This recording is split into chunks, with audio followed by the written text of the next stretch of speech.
کسی کے ساتھ تکبر کے ساتھ پیش نہ آیا جائے۔ اللہ تعالیٰ تکبر کرنے والوں کو پسند نہیں کرتا۔ تکبر کا تعلق جو ہے، تکبر کسے کہتے ہیں؟ تکبر کا مطلب ہوتا ہے دوسرے کو حقیر سمجھنا، دوسرے کو گھٹیا سمجھنا، دوسرے کو اپنے سے کم تر سمجھنا، تکبر یہ۔ اور اس کا الٹ ہوتا ہے عاجزی، جو پازیٹیو ہے، جو مثبت خوبی ہے وہ ہے عاجزی۔ تو تکبر سے پیش نہ آیا جائے، تکبر سے پیش نہ آئیں، یہ ایک حق ہے جو ہر بندے کا ہے، ہر مسلمان کا ہے۔ اور نبی پاک صلی اللہ تعالیٰ علیہ وسلم کی سنت مبارکہ کیا ہے؟ عاجزی۔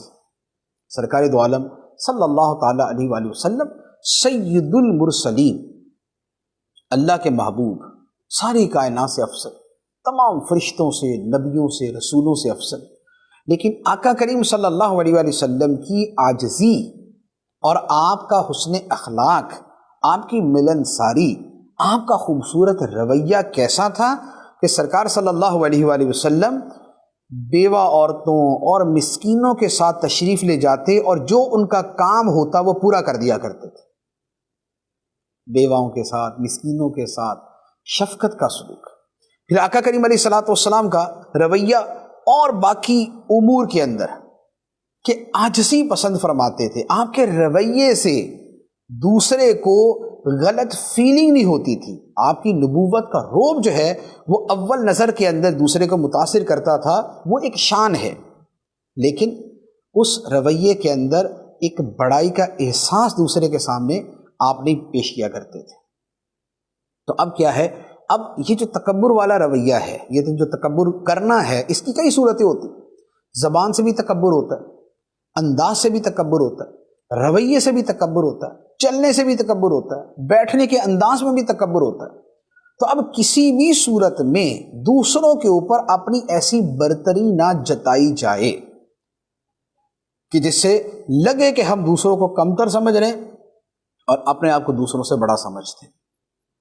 تو اب اس کی جتنی صورتیں ہیں، اب وہ تھوڑا سا آپ غور کریں گے تو آپ کے سامنے آتی جائیں گی کہ کہاں پر کسی کی گفتگو کا انداز، یا کسی کے ملنے کا انداز، یا کسی کے دیکھنے کا انداز، یا کسی کے بولنے کا انداز، یا کسی کے لوگوں کے پاس جانے کا انداز، یہ تکبر پر مبنی ہے یا اس سے ہٹ کے ہے۔ اوورال گفتگو کر رہا ہوں، فرد معین کے بارے میں ہم یہ نہیں کہیں گے کہ بھئی یہ بندہ دیکھو جو ایسے مل رہا ہے یہ تکبر کر رہا ہے، یہ غلط ہے، ایسا نہیں ہوتا۔ بہت سارے لوگوں کے دماغ کے اندر تکبر کے اپنے ہی مفہوم ہوتے ہیں کہ اگر پاس سے گزرنے والے نے سلام نہیں لیا تو بولا تکبر ہے، اور اگر کوئی آدمی جو ہے وہ بھاگ کے آ کے ملاقات کی کوشش کرے اور سامنے والا مصروف ہے اور اس نے پوری توجہ سے ملاقات نہیں کی تو بولے کہ تکبر ہے، یہ غلط ہے۔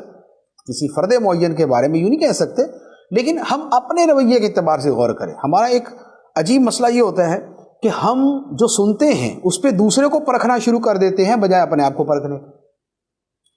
ہم نے دیکھا کہ بھئی تکبر یہ ہوتا ہے، اب ہم یہ نہیں دیکھیں گے کہ ہمارے اندر ہے یا نہیں، ہم یہ دیکھیں گے اس میں ہے یا نہیں۔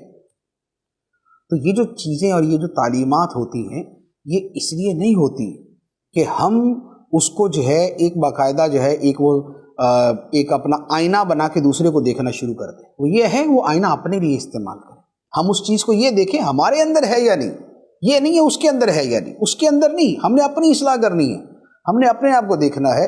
تو لوگوں سے ملتے ہوئے جو ہے وہ تکبر کا رویہ نہ کیا جائے۔ اچھا، پھر اس میں تکبر کی وجہ بھی ہوتی، دوسرے کو حقیر سمجھنے کی وجہ بھی ہوتی ہے۔ اس میں اس کی برادری بھی ہو سکتی ہے، ذات بھی ہو سکتی ہے، اس کا پیسہ بھی ہو سکتا ہے، اس کا عہدہ بھی ہو سکتا ہے، منصب بھی ہو سکتا ہے، اس کی حیثیت بھی ہو سکتی ہے، اس کے گھر کے حالات بھی ہو سکتے ہیں، اور اس کا گھر کیسا ہے یہ بھی ہو سکتا ہے، اس کی گاڑی کیسی ہے یہ بھی ہو سکتا ہے۔ تو ان سب چیزوں کے ذریعے دوسروں کی شخصیت کو نہ پرکھیں، حقارت کے اعتبار سے، بڑائی کے اعتبار سے، کیونکہ جو مقام و مرتبہ ہے وہ کردار کا ہوتا ہے، گاڑی کا نہیں ہوتا۔ مقام و مرتبہ جو ہے وہ انسان کے اخلاق کا ہوتا ہے، اس کے ظاہری لباس کا نہیں ہوتا۔ تو اس سے کوئی پیمانہ نہیں ہے کہ ہم لباس کی وجہ سے کسی کی ججمنٹ کریں۔ تو ہم اپنے اعتبار سے ایک دوسروں کا حق سمجھتے ہوئے ان کے ساتھ رویہ یہ کریں